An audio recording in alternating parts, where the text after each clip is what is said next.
Today on the Dig In podcast, I'm joined by Dr. James VanderKam, John A. O'Brien Professor Emeritus of Hebrew Scriptures at the University of Notre Dame and one of the world's foremost authorities on the Dead Sea Scrolls. Dr. VanderKam has spent over 30 years working directly with the original manuscripts from Qumran, edited 13 volumes in the official Discoveries in the Judean Desert series, and was elected to the American Academy of Arts and Sciences in 2022. In 1947, a Bedouin shepherd stumbled into a cave near the Dead Sea and made a discovery that would change everything. Among the scrolls hidden in those caves, one book appeared again and again, 11 copies, more than most books in the Hebrew Bible. And it wasn't the Torah, it wasn't the Psalms, it was Enoch. A book that shaped how ancient Jews understood angels, demons, and the end of the world. A book Jesus and the apostles grew up with. A book early Christians quoted as scripture, and then vanished. For over 1,000 years, Christianity forgot Enoch existed. We lost the worldview that Jesus' first followers had. We lost the lens through which they read scripture. Today, Dr. VanderKam takes us into the caves at Qumran to solve the mystery. What was in this book? Why was it everywhere? And what did we lose when it disappeared? Now it's time to dig in. Welcome, everybody, to the Dig In podcast. I am your host, Pastor Johnny Ova, and today our guest is Dr. James VanderKam. Dr. VanderKam, thank you for your time today. You're welcome. Well, let's jump right in. Dr. VanderKam, I want you to take us back to 1947. What did those shepherds find in that cave, and why did it shake the world of biblical scholarship? Well, as nearly as we can tell from what those shepherds have reported and what has been found out by people, these Bedouin shepherds in the area not too far from Bethlehem were tending their flocks and came across a cave. You know, the famous story of a shepherd boy throwing a rock into the cave and hearing it hit something that broke. And after a couple of days, went back in and checked and found the first scrolls there. So this was just one cave, of course, that the shepherd found and discovered. They actually took out about 7 scrolls from that cave at the beginning. And this was the first of the many discoveries of Dead Sea Scrolls. And news of this came out late in that year, 1947, when those texts came into the hands of experts in Jerusalem who made this information known late 1947, early 1948. So this set off all the publicity about these famous discoveries. Gotcha. Among the scrolls that were found, you said there were 7 in the one cave, right, that they found. Mm-hmm. And I know they expanded, found a little bit more, but 11 copies of one Enoch, of first Enoch, showed up. That's more than most books of the Hebrew Bible. What do you think this tells us? Why was Enoch so prevalent there? Well, what has been found in Cave 4, the fourth of the caves to be found, one found in 1952, were, yes, as you said, 11 copies of Enoch. Now, what you have to be aware of is that the book that we know as First Enoch is divided into several booklets. And among these fragmentary remains of scrolls that were found in Cave 4, 7 of them contain material from the Book of the Watchers, which is the first part of First Enoch, the Book of Dreams, another section of it, the Epistle of Enoch, from these particular works, and from the astronomical Book of Enoch. Other copies were found, 4 copies of the astronomical Book of Enoch and 7 copies that had some or all of these other, or some or several of these other booklets that I just mentioned.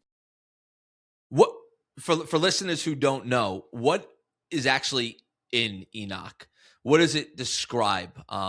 And when was it written exactly? Because I know there's a lot of debate on that. Right. Well, as I mentioned, there are at least 5 booklets in our book called First Enoch, and they were all written at different times and by different authors, and eventually brought together in this 108 chapter book.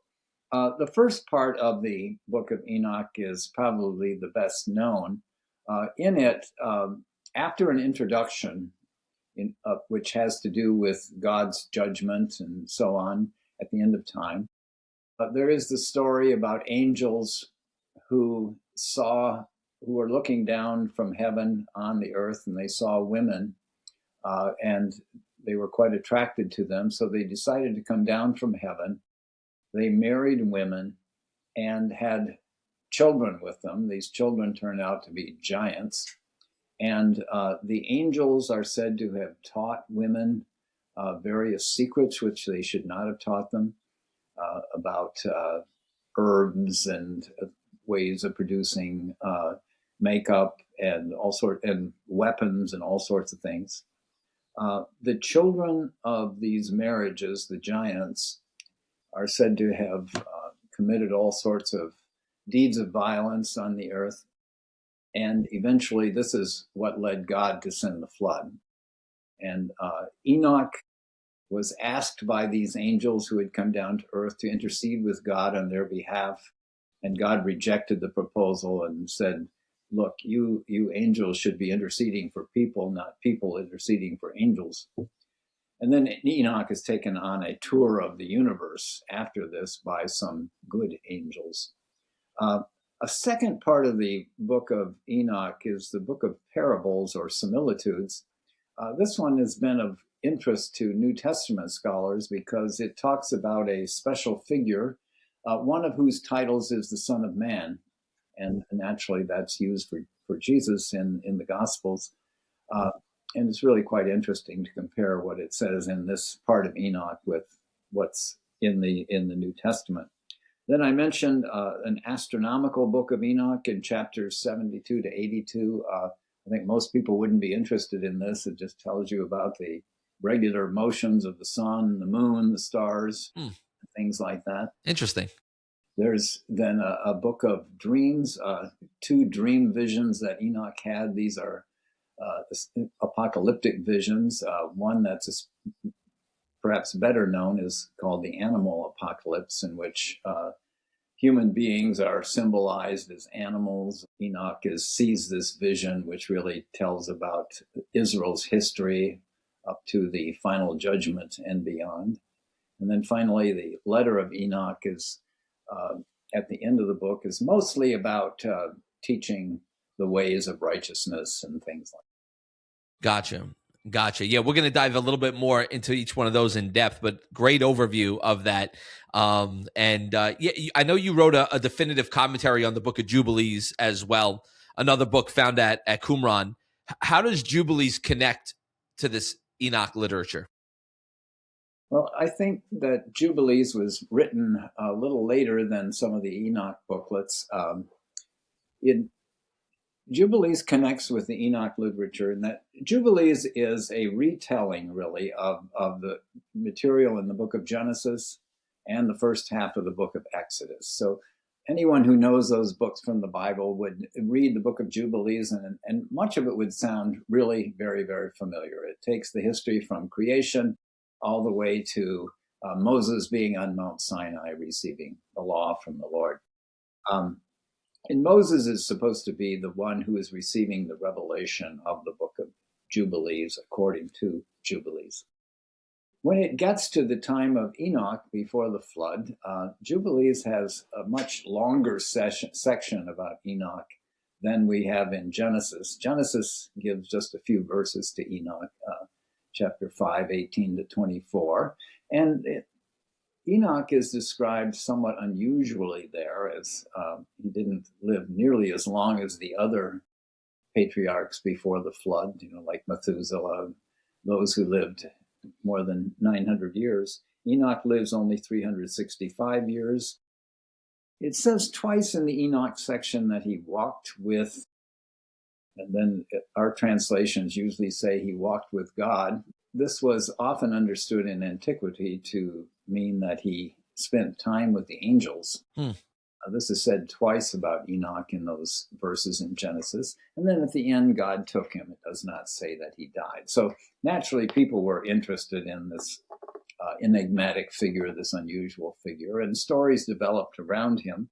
And some of these we find in the book of Jubilees, which says that, which has Enoch spending a lot of time with angels, and they reveal all sorts of things to him, like about astronomy, but also about the future of history in the world, especially the history of Israel, of course. Right. So it's an apocalyptic kind of a vision that he receives of what is going to happen. And then according to Jubilees, when God takes him, he places him in the Garden of Eden, where Enoch continues to record human history, according to this book. Right. So it's a book that takes up Enoch, and then when it gets to the flood section, it develops this story about the angels who sinned, the angels who lusted after women and had gigantic children and so on. So it tells that story in its own way. Right. Enoch is fascinating, which is why I had to have you on, because it's just a controversial book. It seems like the Qumran community quoted First Enoch the same way that they quote scripture. Were they treating it as scripture? Well, I think they regarded it as an authority, and as I'm sure you know, we don't have any evidence that at this pre-Christian time there was an agreed list of books that Jewish people would call the Bible or something like that. There probably were some differences of opinion about what constituted the most authoritative literature among Jewish people. But some people obviously thought very highly of these various Enoch compositions.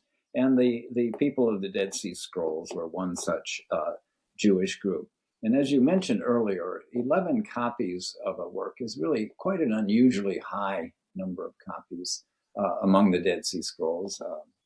So it obviously was a matter of some interest, and we have reason to think that it was studied.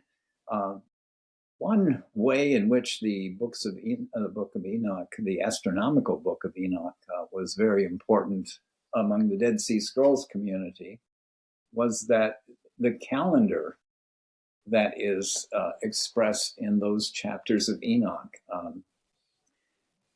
it defends a 364-day calendar, a 364-day year. Mm-hmm. And Jubilees does this as well, incidentally. It took it from the book of Enoch, apparently. And so this is the calendar that we find used in quite a number of texts at Qumran, at the place of the Dead Sea Scrolls.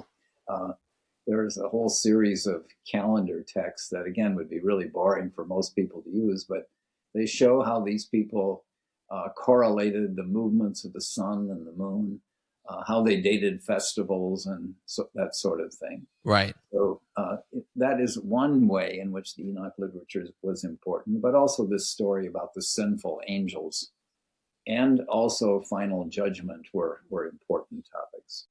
We had spoke before about the Watchers, right? Tell the story about the angels descending, taking human wives, producing giants, teaching forbidden knowledge. You mentioned that before. How central was this narrative to Second Temple Judaism? Was this a core narrative of their belief? It's hard to say whether it was a core narrative. I guess about the best we can do is to say we have it attested in several texts. We have, the Enoch literature, a work found at Qumran, the Genesis Apocryphon, which also deals with this kind of material, and Jubilees is another one that deals with it. So, at least among this group of Jewish people, which many of us think were Essenes, this was a key topic that they elaborated and drew important consequences from. How widely that might have been the case, we really don't know. Whether did other segments of Jewish society, Pharisees, Sadducees, feel the same way about it? I doubt they did. But at least we know of one group that put a high premium on. Yeah, I'm just so curious with, like, obviously we knew that the people in the first century, specifically when you mentioned Pharisees, Sadducees, Judaism, Second Temple Judaism, we understand that they knew about Enoch. And it's just so I guess it's an answer that we can never find out. How many really believe that this is exactly what happened versus we believe it's just a known book that is highly debated? Because I guess my question would be then, Jesus and the apostles lived in this world that was saturated with this thought. Does it change how we read the New Testament at all? Well, I think that, we have to say that some New Testament writers were influenced by this Enoch material, and they're quite explicit about it. One reason is, I think, that early Christianity certainly had an apocalyptic side to it. There's talk about final judgment, in the New Testament, and the Enoch literature fit firmly into that. In that much of the Enoch, a good part of the Enoch literature is apocalyptic in character. Christianity was tapping into this tradition in Judaism, right? With the important teaching that God really does take sin seriously, and He's going to do something about it at the end of time. So this kind of approach that we find in some of the Enoch literature would have resonated with early Christians, and obviously some of them read it. Yeah, I guess it goes against I guess it goes against some of the thought of, like, today mainstream evangelical Christianity of, the Bible always was, always is, always will be. Like, I think that's a big misconception where we think, the apostles were walking around with their King James Version Bible in their hands. It seems like this stuff has changed based on the sect or group of Christianity, of Judaism, I should say, and then eventually Christianity that you associated yourself with viewed these things very differently. Right. Yeah. So when Jesus calls himself the Son of Man, again, mentioned this before, do you think he's pulling from like a familiar place of the literature of Enoch? He could be, and some people have argued this, and as I mentioned earlier, it's primarily the parables of Enoch, or similitudes of Enoch, chapters 37 to 71 of First Enoch, that are interesting here. It depends in part, of course, on when you date this part of the book of Enoch, chapters 37 to 71, and there's quite a debate about this. I think the most likely time is late in the first century BC, that it was written, but others have argued that it's later than that.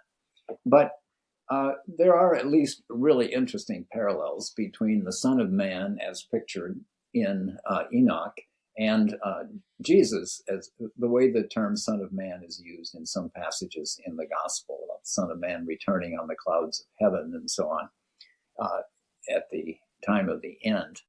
This, I think it probably is a fairly common view among people that Son of Man would talk about Jesus' more earthly side, his human side, but that really doesn't seem to be what that term meant in first century Judaism, if we look at this part of Enoch, because the character who's called Son of Man in those chapters of Enoch is clearly a heavenly figure, supernatural.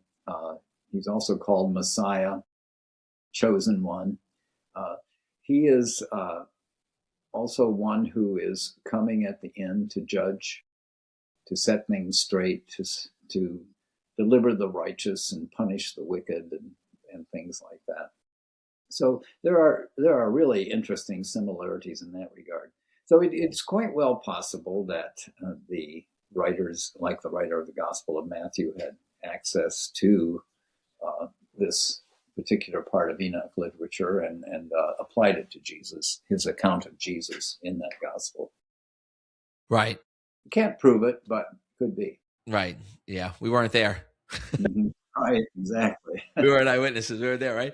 So I know Jude quotes First Enoch directly, and almost he treats it as prophetic. Like, what I think Christians are very surprised how many non-biblical or canonical books are quoted inside of the scriptures themselves.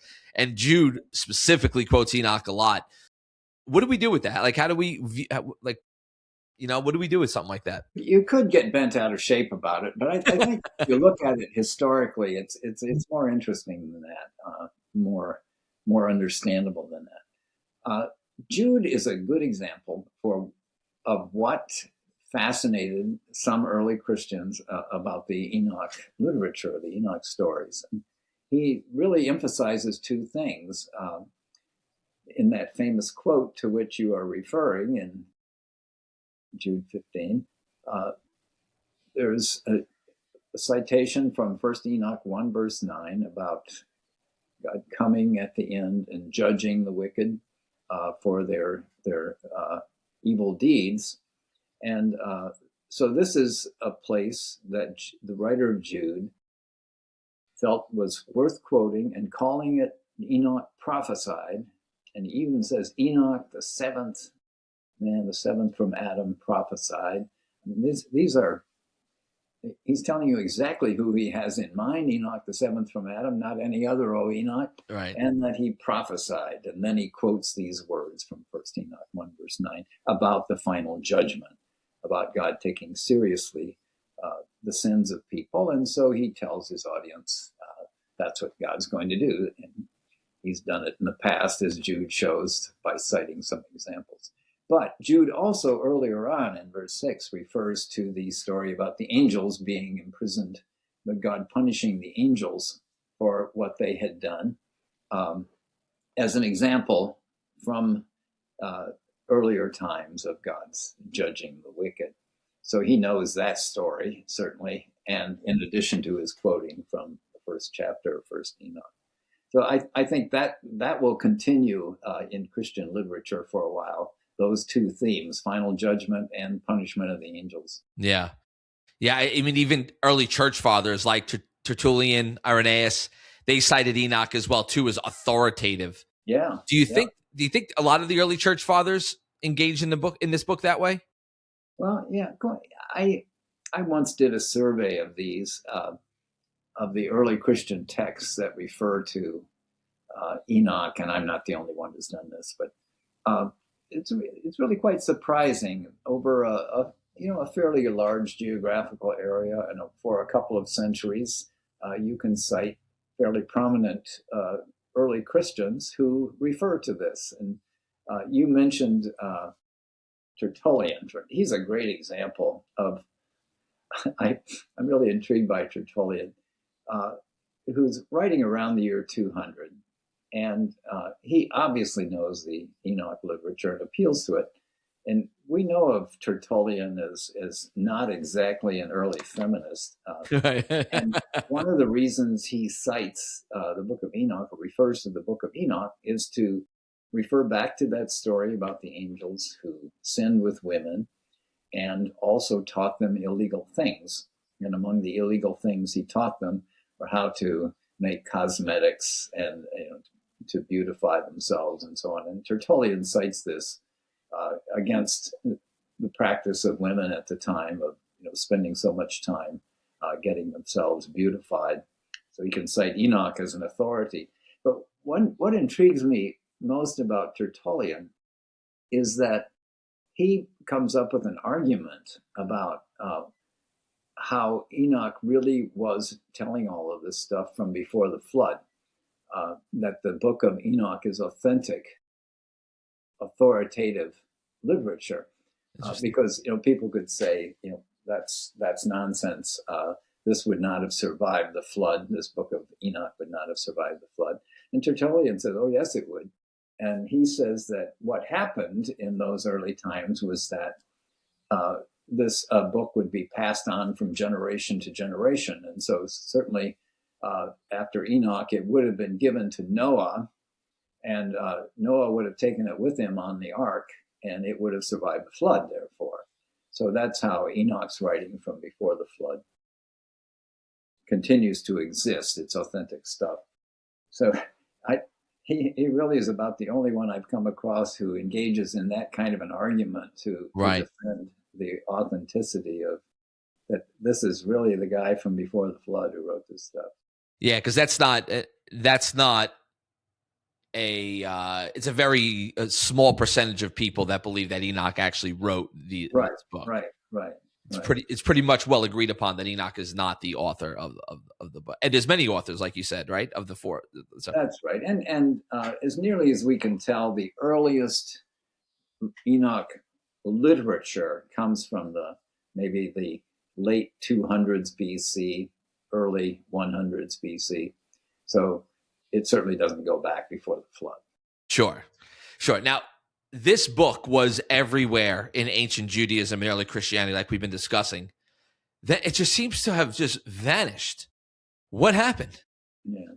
Well, I don't know about vanished, but we do know that the earliest Enoch texts were written in the Aramaic language. Possibly the Book of Parables was in Hebrew, but we don't know. We don't have any Semitic copy of that book.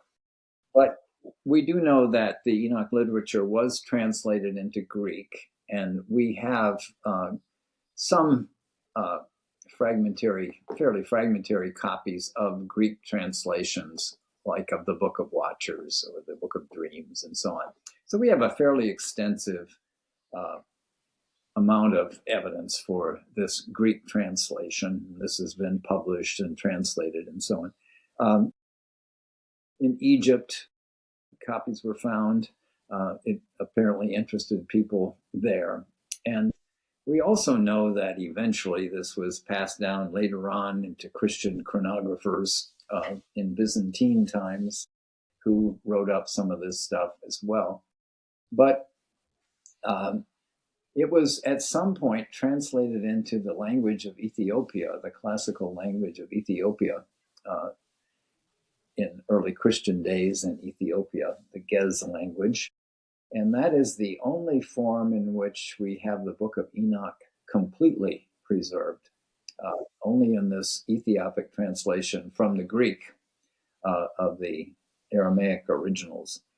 So we can say the Book of Enoch was not of great interest to people after a time in Western or Eastern Christianity, but it was in Ethiopia where it became a part of the Bible, part of the Old Testament, and affected the formulation of doctrine and so on. And people wrote commentaries on it and the like over the centuries.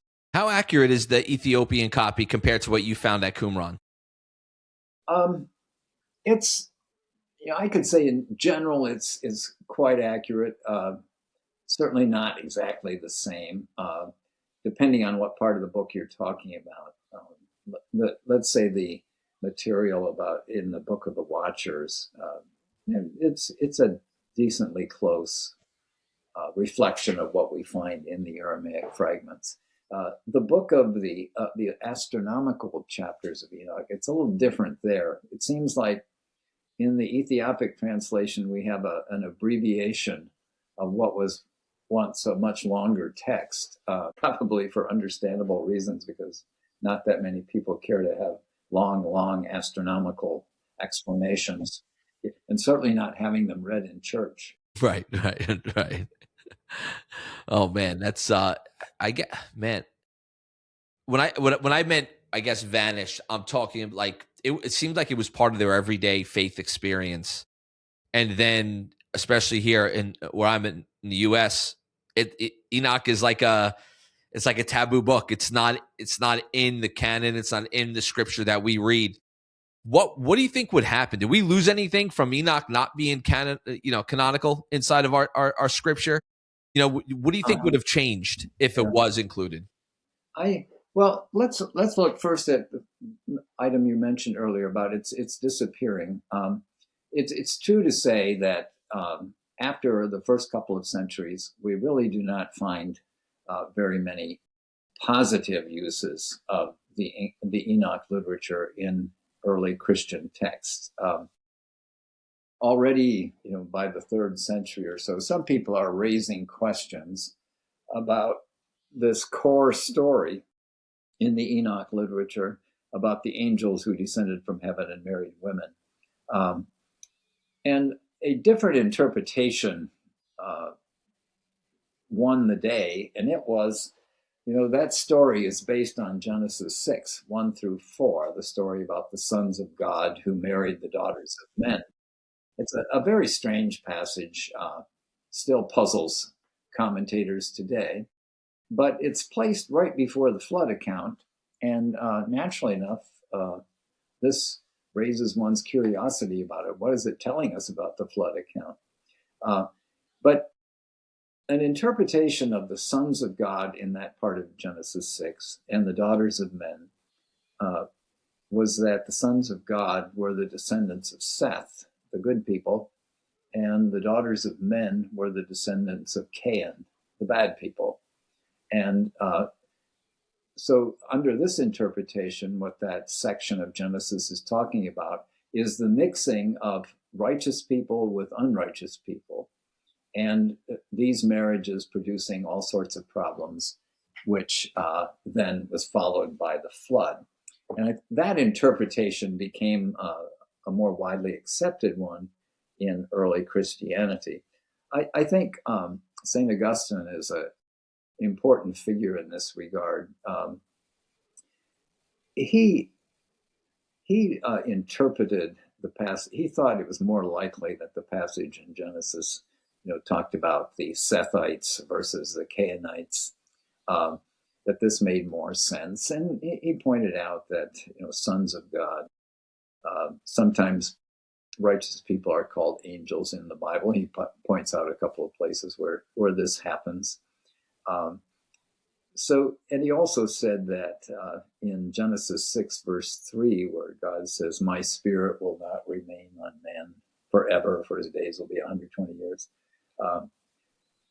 The term man in that verse, he said, refers to the giants who are mentioned elsewhere, or to the sons of God mentioned earlier. But so that's not the proper interpretation of it. He says sometimes they're called men, sometimes they're called angels. So obviously, this is the story, and Enoch isn't correct. And he also says that the passage in Genesis 6 presupposes that there were giants before the sons of God and the daughters of men married. He's talking about Genesis 6, verse 4 there. Right. But another of his arguments was, oh, come on, angels don't do this sort of thing. Angels don't have bodies. What are you talking about? They're not physical in that sense. So that didn't make a lot of sense to him either. Right. Now, about that other question, suppose these Enoch texts had been accepted in the Christian church, had become part of the Bible, what would we have lost? I think what we would have lost would be some important perspective on interpreting the Gospels and other parts of the New Testament. We lose by not considering this stuff, and would have lost had we not known about the Enoch literature. We lose the fact that other Jewish people were using a title like Son of Man in this exalted sense, like we have in the New Testament. Other Jewish people were talking about how sinful humanity was, and that the argument that God doesn't do anything about it anyway, so why not have a good time? Just insisting, no, there's going to be a judgment, and tapping into this kind of theology in early Judaism. So I think it would, obviously we can live without it, but I think it would enrich our reading of the New Testament. And for people who don't know about this stuff, I think they might find it quite interesting to see that Jewish people were entertaining these kinds of thoughts and trying to explain what they saw in their world and their concern about wickedness and so on, at the same time as early Christians were. Now, you actually handled the manuscripts, correct, of the Dead Sea Scrolls? Or inspected the ones I was assigned to publish the fragments of the Book of Jubilees among the scrolls. So I went to Jerusalem and went to the Rockefeller Museum, where they were kept at the time, the Rockefeller Museum in East Jerusalem. And yes, actually worked physically with the fragments. It was I have to say it was quite an experience to actually see them. Yeah. And I probably shouldn't have done this, but I was sort of by myself in the room working with them, so I did actually touch one. And Nice. you shouldn't do that with antiquities, but at the time, this was in 1990, that I first went and used them. At that time, these little fragments that had been found, especially in the fourth cave at Qumran, were kept in the Rockefeller Museum in the basement, in a room that really wasn't all that well taken care of. And a lot of effort has been put out since that time to take better care of the scrolls and preserve them and so on. But this was before that big effort. And so I got away with something that I guess I wouldn't get away with these days, actually touching them. I mean, that's amazing. What an experience. It really was. It was an awesome experience. And, just the fact of being there with them and touching them was quite something. But I think that, there were a couple of reactions I had. One was I understood better at that point why it was taking people a long time to actually publish and translate these scrolls, because they're very, very difficult to read. When you're looking at the fragment itself, often it's easier to read photographs, infrared photographs that were taken of them at a very early time. So I did feel sympathy for people before me who had worked with these. Another thing that really struck me in working with those fragments, but also at other times in dealing with these texts, is what an incredibly long history there is of studying such material, studying scriptural material, and this sort of, the Enoch texts, for example, that some thought were scriptural,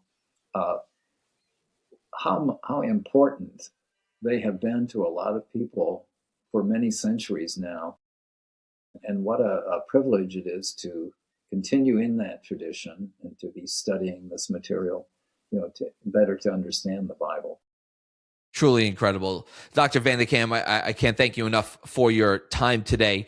Last question would be, any final thoughts about either Jubilees or Enoch that you really want Christians or really anybody to understand about the text? And if somebody wanted to engage in these texts, how would you go about starting? Well, these texts have been translated plenty of times in modern times. I've translated the book of Jubilees, and this translation is available in a paperback from Fortress Press. And with George Nicholsburg, I've translated the book of Enoch, same place, Fortress Press, in a paperback. So they're quite accessible. They're accessible in other places as well. I think that if people would just pick this up and start reading, they might say, well, what's going on here? This is weird. I don't get this. But it's useful to have some introductory material, to some guidance to what you're reading.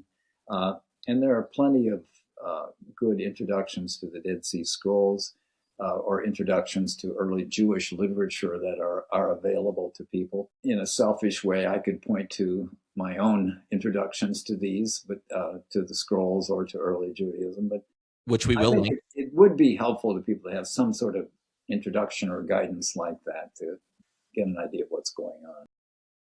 Great. Well, Dr. VanderKam, thank you so much for your time today. I appreciate it. I know people are really going to be blessed listening to this.